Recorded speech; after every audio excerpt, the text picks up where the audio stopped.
Merci monsieur le ministre. Man pour tëj rek ci chapitre bi li ñu bëgg a wax mooy malgré le contexte extrêmement difficile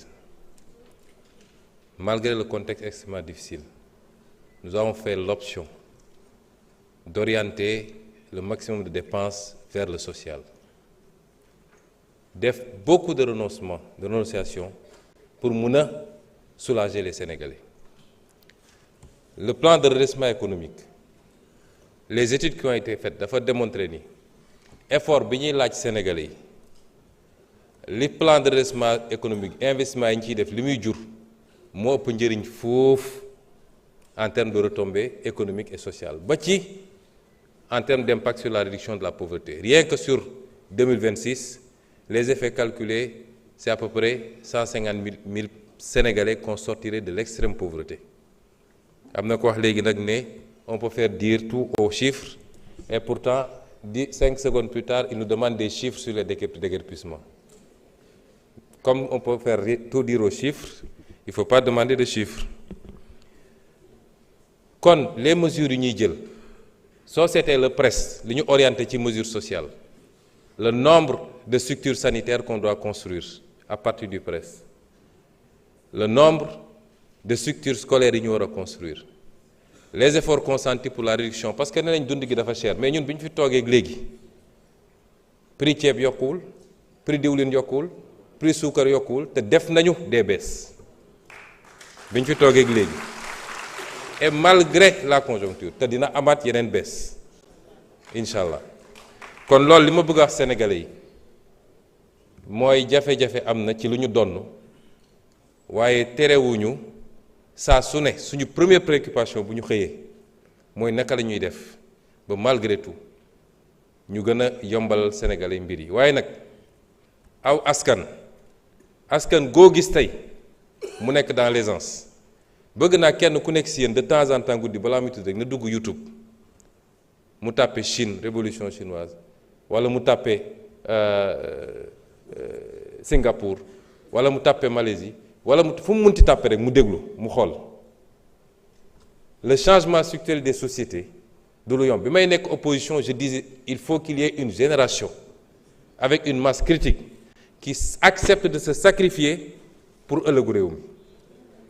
mi mënul yombee noonu. Et nous en tant que leader politique parce que dafa am loo xam ne ci leadership politique la bokk mooy nga mën a ànd ak saw askan. Churchill bañ ko nommé premier ministre la leen wax digguma leen lu dul ñaq ak deret parce que pleine guerre la woon nga wax loolu sa askan. waaye homme politique boo xam ne da ngay bëgg a nëbb askan wi dëgg bi ak situation bu mu nekk mooy andi nag bëgg lu fees bëtu nit ñi nga dem di wër di leb di ko làq ba mu andi ñu fii. Dañu toll moment choix où le peuple sénégalais doit choisir ban type de leadership la bëgg ku koy wax dëgg même bu dee jafe naa dégg ne ko nag kaa ñu ànd uti solution te soxlawu ma ci jara du am luy dugg sama poos du am lu may randal wala koo xam ne day ñëw ne ko ëllëg ma àndil la jant bi ndax looloo fi jóge li jiitu ñëw. Kon ci moment boobu la ñu nekk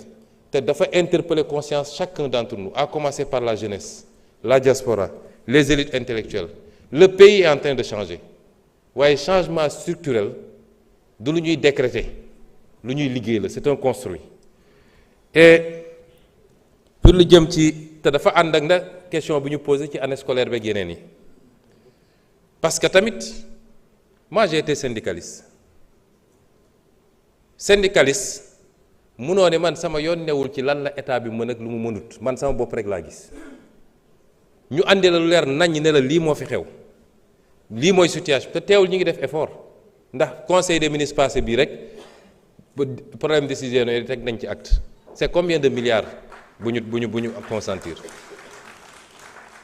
L'État fera tout ce qu'il peut mais autant ñun on fait l'effort d'écouter, de comprendre et de faire des ajustements, autant on l'attend de tous les partenaires. Lu ko may rek ci bras de fer lañ jëm. L'État ne peut pas donner ce qu'il n'a pas. C'est pas seulement les enseignants, lañu la état di gérer peut-être c'est 80 000 enseignants ou peut-être 20 000 je ne sais pas c'est pas seulement le secteur de la santé mais mbay maa ngi fi càmm gaa ngi fi transport baa ngi fi université gaa ngi tous ces gens-là il faut qu'on fasse face pour les aider dans un contexte boo xam ne nëbb nañu bor ba mu mat li mu mat ñu war a am ambition ramener le déficit d'ici 2027 à 3%. 13% lañ ko fekkoon ñu nekk ci consolidation budgétaire mais loolu nit ñi war nañoo mën a déggu suñuy argument ñu nëbbuñu dara on a fait le pacte de stabilité toog ak syndicalistes teg lépp sur la table et ce que je le dis chaque fois gis nga richesse balaa nga koy séddale da nga koy créer ba pare père de famille bu bëgg a jënd kër Almadi pour ay doomam bu ko liggéeyul ba yor ko du ko jënd ñun ñëpp ñooy ànd créer la richesse ci loolu la ñu war a jublu réew mi dafa war a jublu ci liggéey suba ngoon amul lu ñuy xaar dañu war a jublu ci liggéey interpellation yi am ma fàttali d'ailleurs honorable Taf Sucé parce que yeggali mu woon que c'est le 1er décembre 2024 la bind ministre des finances pour ne ko nañu restituer le site à sa destination de trouver une compensation et le 14 avril 2025 on a pris le décret déclarant d'utilité publique la forêt classée de Thiès et prononçant le retrait du bail bi waroon dem vers la construction de cité laaj nga ma nag lu jëm ci 1000 milliards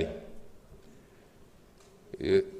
opposition bi yëpp dañoo bëgg a focaliser wu sur le débat des 1000 milliards ma fàttali ni boo delluwoon rek ci rapport Cour des comptes la ñu génne ci ay comptes yoo xam ne comptes yu jaarul yoon la te benn ci compte yooyu muy le cap gouvernement bi ñu tuddee cap gouvernement le compte numéro 36 83 47 nga xam ne 1343 milliards lañ fa jaarale ci lu jaarul yoon boo jëlee le compte PDS 303 milliards jaar nañ ko ci lu jaarul yoon la ñu jaarale ci hors circuit ci ay milliards ëpp na 1000 ëpp na 2000 ëpp na 5000 am na information yoo xam ne dikkal nañu ci lu jëm ci ay comptes yu mel noonu lu jëm ci ay transfert d'or ak yu demee noonu jox nañ ko ñi ñu ko war a jox pour ñu mottali enquête bi génne les vérifications la ca des nag man lu ma leen mën a wax musa wax histoire da koo andi ba mu leer nañ fii bi may wax problème mu OFNAC bi